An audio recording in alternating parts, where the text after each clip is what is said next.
जय श्री राम। राधे राधे। स्वागत है आपका मेरे चैनल में। आप सभी स्वस्थ होंगे, मस्त होंगे और इसी तरीके से आप हंसते रहिए, मुस्कुराते रहिए। तो कल हमने 23वां सर्ग जो है वो पूरा किया।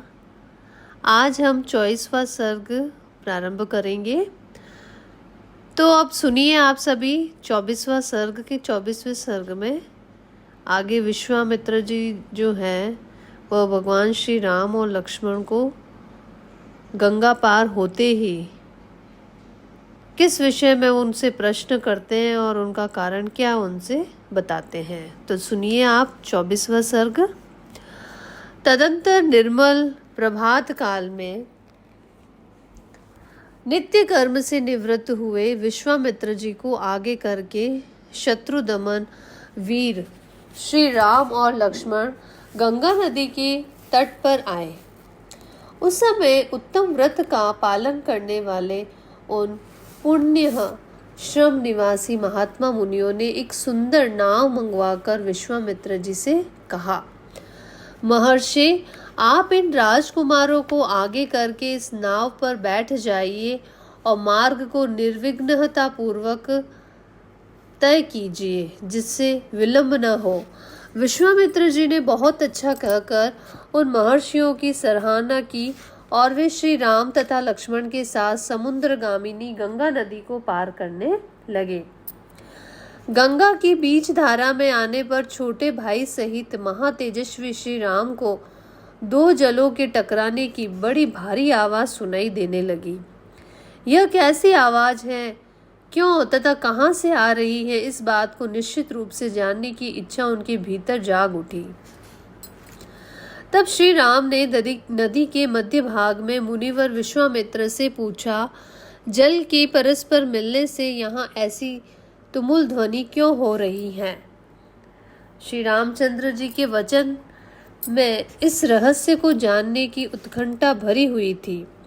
उसे सुनकर धर्मात्मा विश्वामित्र ने उस महान शब्द का सुनिश्चित कारण बताते हुए कहा, नरश्रेष्ठ राम, कैलाश पर्वत पर एक सुंदर सरोवर है। उसे ब्रह्मा जी ने अपने मानसिक संकल्प से प्रकट किया था। मन के द्वारा प्रकट होने से ही वह उत्तम सरोवर मानस कहलाता है। उस सरोवर से एक नदी निकलती है जो अयोध्यापुरी से सटकर बहती है। ब्रह्मसर से निकलने के कारण वह पवित्र नदी सरयू के नाम से विख्यात है। उसी का जल गंगा जी में मिल रहा है।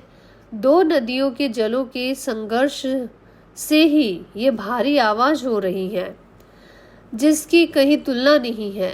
राम, तुम अपने मन को संयम में रखकर इस संगम के जल को प्रणाम करो।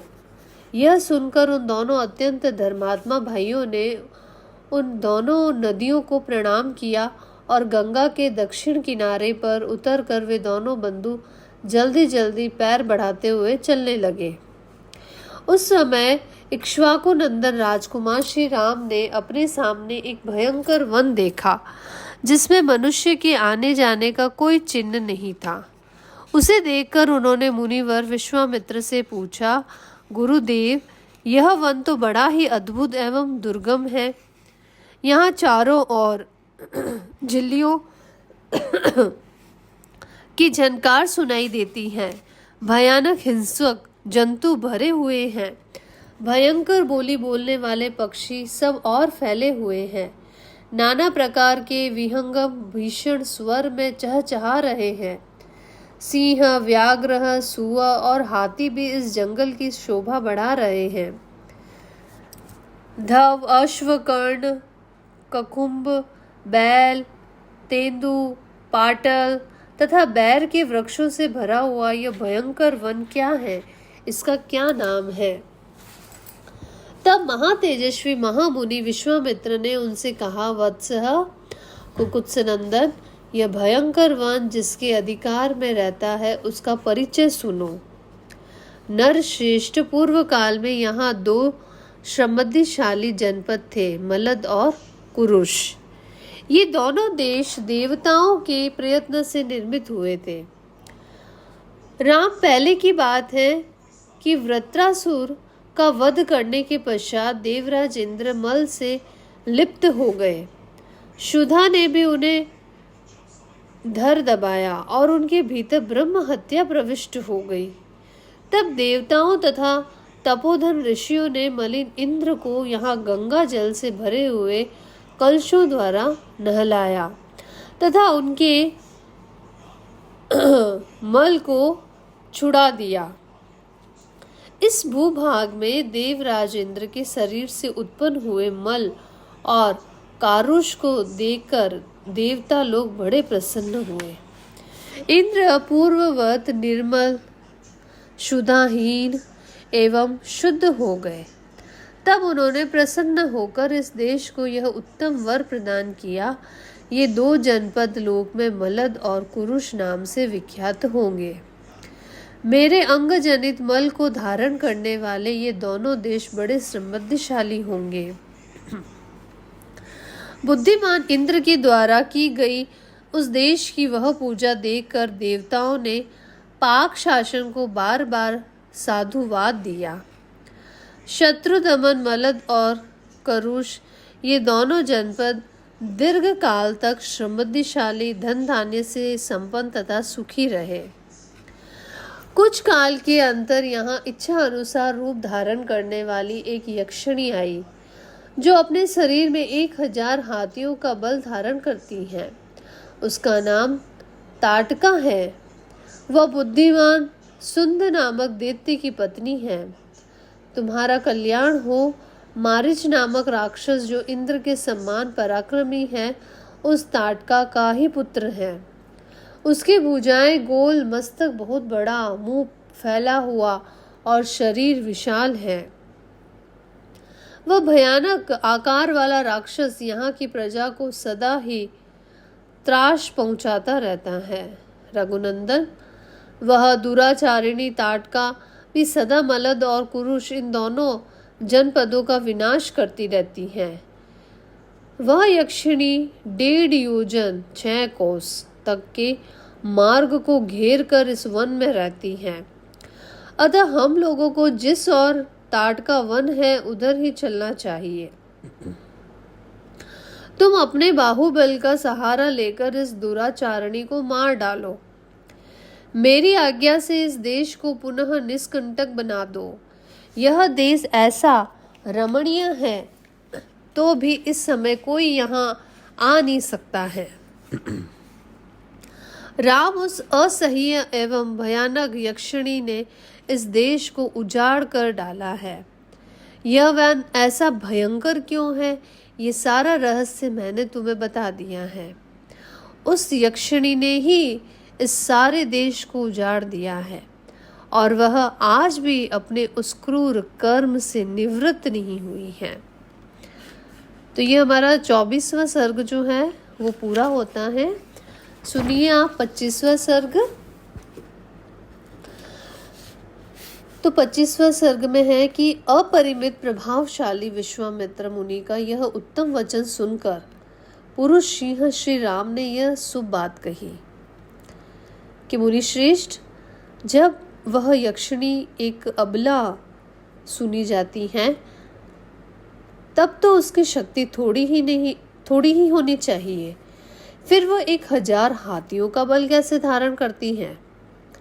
अमित तेजस्वी श्री रघुनाथ के कहे हुए इस वचन को सुनकर विश्वामित्र जी अपनी मधुर वाणी द्वारा लक्ष्मण सहित शत्रुदमन श्री राम को हर्ष प्रदान करते हुए बोले, रघुनंदन, जिस प्रकार से ताटका अधिक बलशाली हो गई है वह बताता हूँ, सुनो।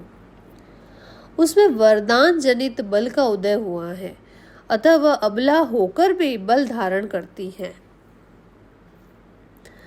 यानी कि वो सबला हो गई है, उसमें बल आ गया है। पूर्व काल की बात है, सुकेतु नाम से प्रसिद्ध एक महान यक्ष थे। वे बड़े पराक्रमी और सदाचारी थे, परंतु उन्हें कोई संतान नहीं थी, इसलिए उन्होंने बड़ी भारी तपस्या की। श्री राम यक्षराज सुकेतु की उस तपस्या से ब्रह्मा जी को बड़ी प्रसन्नता हुई। उन्होंने सुकेतु को एक कन्या रत्न प्रदान किया जिसका नाम ताटका था। ब्रह्मा जी ने ही उस कन्या को 1000 हाथियों के समान बल दे दिया, परंतु उन महायशस्वी पितामह ने उस यक्ष को पुत्र नहीं दिया। और पुत्र के संकल्प के अनुसार पुत्र प्राप्त हो जाने पर उनके द्वारा जनता का अत्यधिक उत्पीड़न होता। यही सोचकर ब्रह्मा जी ने जो है उन्हें पुत्र न देकर कन्या प्रदान की। धीरे धीरे वह यक्ष बालिका बढ़ने लगी और बढ़कर रूप यौवन से सुशोभित होने लगी। उस अवस्था में सुकेतु ने अपनी उस यशस्विनी कन्या को जम्बपुत्र सुनंद के हाथ में उसकी पत्नी के रूप में दे दिया। कुछ काल के बाद उस यक्षी ताटका ने मारीच नाम से प्रसिद्ध एक दुर्जय पुत्र को जन्म दिया, जो अगस्त्य मुनि के शाप से राक्षस हो गया। श्री राम अगस्त्य ही शाप देकर ताटका पति सुंद को भी मार डाला।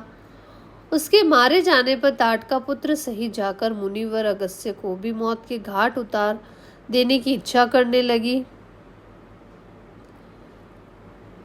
वह कुपित हो मुनि को खा जाने के लिए गर्जना करती हुई दौड़ी। उसे आते देख भगवान अगस्त्य मुनि ने मारीच से कहा, तू देवयोनि रूप का परित्याग करके राक्षस भाव को प्राप्त हो जा।